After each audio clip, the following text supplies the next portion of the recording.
Okay, so here's the R1 motion controller. So we have the LED bank over here. We start at the bottom one. That's our motion light. That tells us if it's running a job or if it's in motion, that we need to be careful. Because you can have jobs that sometimes will have a part that looks like it's not really running. Somebody could reach their hand in. That tells you the job's still operating. The next one up is our spindle function. The next one up is our proc sensor. Then we have the Z limit switch. Then we have the Y limit switch. And then the X limit switch. And the top one is power. So we see it like we go through a homing. Spindle turns on, the Z's active. You see the X and Y flash, and then it actually rests in the X and Y. If we move them out, they turn off. It's pretty simple, makes it easy to diagnose things. And you've got the power switch, the mushroom stop over there, and all that's coming out of the back of it is the 37-pin connector, a USB port, and a power cable.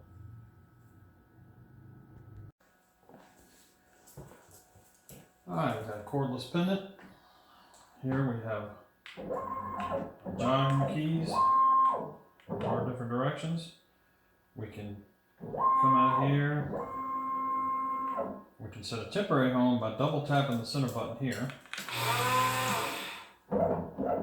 That motion back and forth is an indicator that we've set the temp home. Now we can go get the head out of the way at a home position. We can come back to our temporary home position.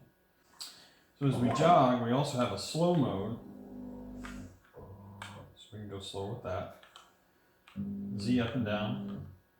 We have our place here that we can set our Z position when we need to. We have our play and cancel buttons, as well as a re-cue the job, turn on our spindle, turn off our spindle. And then we have features up here that are move to line, move to character, those types of things that help when you're trying to start a job in a position that maybe something didn't engrave well. All with a cordless pendant, nice, easy to handle. You can leave it here, work it from this spot, and home. It's a real nice system, works really well.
The Wardco controller has an additional feature for being able to set the cutter using the proximity switcher. So here, we're just going to lift this cutter out of the way.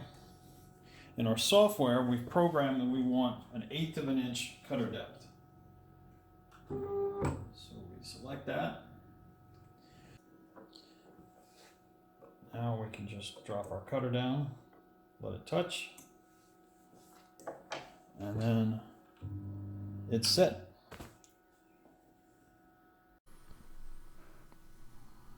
Okay, now we're going to take a look at the software and running this controller from the software, and the fact that you can really run this thing for the most part without even using the pendant if you want to. Okay, so starting off, you can start out of another program. I've got a job that I built here in CorelDRAW, and we're going to take this and show you how to use Carpathia essentially like a print driver. So we'll do a print. Carpathia document writer. We just need to make sure that it's the same size plate width and height that we have in our job in CorelDRAW. Say OK and print. So now we're looking for the Wardco logo 1. So we come into Carpathia, open. It's alphabetical, so it's going to be down here at Wardco logo 1, open. There's our job. We're going to add a couple objects with some different colors here. So we're going to do, first we're going to select engraving font since we're using a rotary machine. Let's do a 4-line. Okay. And we're going to make this one. We can pick any color we want to. We can pick a weird color green. And we say, okay. So we'll call this green. Okay. Then we'll do another color. We'll do a blue. We'll call this one blue. Okay. We can right click to get out of the text tool, so we can select this object, control, select this object. If we want to make these, we can do E for even. We can undo with Control Z. We could have made them center, undo that. But let's make them E for even, and then let's group them. That's just G. And then we can center to our plate by using H. And then I can use the arrows to move them down if I want to. Ungroup if I want to here with ungroup, U for ungroup. Alright, so now we want to output this to the controller. So if we were going to a printer, we would do a Control P, but since we're outputting to a controller, we have a hotkey for that. It's F1, or you come over here and do an output to controller here. Okay, now we're in the engraving device interface. So this is live control with our machine. So when you see this red and green light blinking, that means that it's talking to the controller. Your controller has to be powered up for you to get to this point. And what you see, the red area, it represents this table. So that's our 16 by 25 table in this machine. The green area is out of bounds. The white is our plate. And if we had a larger material size, we'd see gray for our material. All right, so we've got this set for diamond drag. We can do anything we want to do. I've got different settings for different, like LED symbol panel cut. I've got aluminum routing, all the different settings for these different type operations, and you can save as many as you want to. So in diamond drag, for drag, full automatic. We have an engraving speed maxed out at 10, traverse maxed out at 10, our delay is at 0. Resolution, we're going to always leave that up at 4000. Cutter lift, 1/4 of an inch, allows us for a little flexibility in that material. Cutter up speed 5, cutter down to 1, so we're not just slamming down into the material. Spring pressure 50 thousandths, gives us enough pressure to mark aluminum. So these are all your speeds and feeds, and you can either come in and custom set any of these, or you can pull in one that you've already saved. So if I were to change this, make the speed 8, you notice it no longer says diamond drag settings because it's not our diamond drag settings. So I could save this as a different, like diamond drag on stainless steel if I wanted to go slower to do stainless steel, or something like that. I'd be able to save that in here. If I want to get back to the diamond drag, I just click the diamond drag and it pulls all those numbers back in. You notice that we don't have our green or blue showing up in here, and that's because we have engraved by color turned on. So I'm going to apply and exit. We're going to zoom in using the F11 key to our plate, and then we see we have different pages for our different operations. So for each one of these, we would hit our F1 and do our own settings for this, because if we wanted to do this in a different operation, we might be doing this under aluminum routing, something like that. So It just depends on what you have set up. If you want these to be all the same, running the same operation, you turn off engrave by color, apply and exit. Now they're all here together. Alright. So you can mechanical home at any time. Then our table setup. This is what we initially do when we first get a machine. So this is a Xenotech 1625, so our table is 16 by 25. I haven't given it a friendly name, it's just number 1. If you have multiple machines, this is where you give whatever name you want for each machine. So when you hit that F1 button coming out of Carpathia, you'll see the list and you select which machine you want. Then in here we've got our settings that make up the machine, the steps, the lead screws. So mine's a standard machine with the half pitch. So with this at quarter pitch lead screw, got 8,000 resolution, much higher resolution. It's also a much slower machine. So leave this at the 0.5. The limit switch is here. The way this is set up is if a limit switch goes bad on your machine, you can turn off a switch and the whole controller goes into a different mode where it does not use limit switches at all. So when you first turn on the machine, you would set your cutter down at the top left corner of the table, do a table home, and then you could run from there without having to have a limit switch, and you can continue to operate until the machine's repaired. The semi-auto prox offset, this is for using the proximity switch when you're doing a cutter set. So when you tell it you want it to be 5 thousandths cutter set, when you first do it and these numbers are 0, it's probably not going to be accurate because these prox sensors are they all read a little bit differently. They're all a little bit off. So you need to get a feeler gauge and check it and then make adjustments using this number until when you do that cutter set, it actually lifts the 5 thousandths like you need it to. Scissors, this value is to break up long line segments because when we pause, it has to finish a line and get to the next point.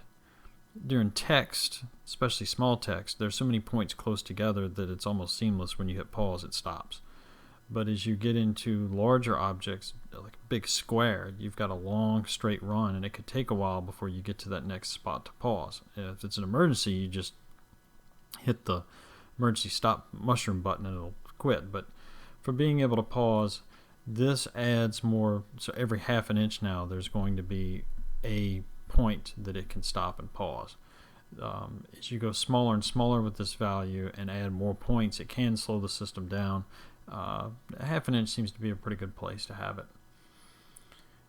The Braille section here, if you have a bead inserter tool, this is where you'll set the offset. If you don't have the bead inserter tool, then it's not going to allow you to operate in that mode. Your maximum and values for a Xenotech machine, 10 inches per second, that's your maximum speed. And then your depth on a 1625 or a 1313, any of the standard systems is going to be a 2-inch maximum travel for that Z-axis. Alright, so we'll get out of here. This is where you set your cutter depth. So you come in here and, like I said, 5 thousandths. You click OK, and it's going to go down and actually lift from the surface at that section, and then you drop your cutter till it just touches the material and you're ready to go. This also shows you what your last cutter set was to know what your current depth is. Then we'll apply and exit from here. If we go back to our full view, that's the zoom. That's our full view. In our full view, we can right click with the mouse and see what our offset is. So this is 5 inches down and 5 inches over is where this is set. So we can cancel out of this. The machine, is in its temporary home position now. That was loud. So we can select it to go to its home position. Now if we right click here, well, we can left click to bring it back out. Send it home again. And then we can right click and we're at zeros now because it's at the home position. And we can set that there so it's at its home position here. Rotation. We can rotate this sideways left, sideways right, upside down, whatever we want to do here. This is going to indicate what's happening with that. So if we put this back to normal, and then let's say we do a center, it shows us that we can't do that. It shows us that we're getting off into the out of bounds area because we're trying to run center from the top left corner of the table, and that's just not going to work.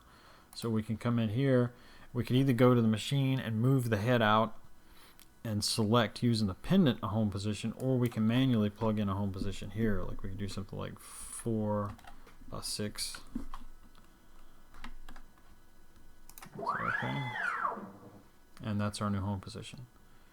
Then if I come in and I put this back to left top, when I hit OK, you can watch the plate shift over because this is its currently right now, this is its center point that it's referencing from. It's going to move it so that this point is now the top left corner. So we watch it, it moves it down like that. Okay, so if we have a job that's ready to go, we have it queued up where we can hit the play button. We can come over here and we can do however many passes we want to make. It's not a true multi-pass. It doesn't have depth control in it. We'll be adding that later. This is just a repeat function for now is all it really is. Okay. So if we zoom back in on this, F11, if we hit the play button, comes out, starts to run. We're watching. The black lines means that it's already finished that portion of it. The yellow lines are our traverse moves. Then we can come in here, we can pause it. I can hit play again if I want to. I can cancel the job. And we're back where we were.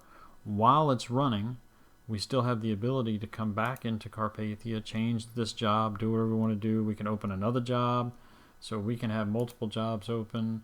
If I just want to open up some other job that we have, now we have the two jobs. We can go back and forth between these two, and then the whole time we're doing all of that, this is still here running or paused or whatever we want to do.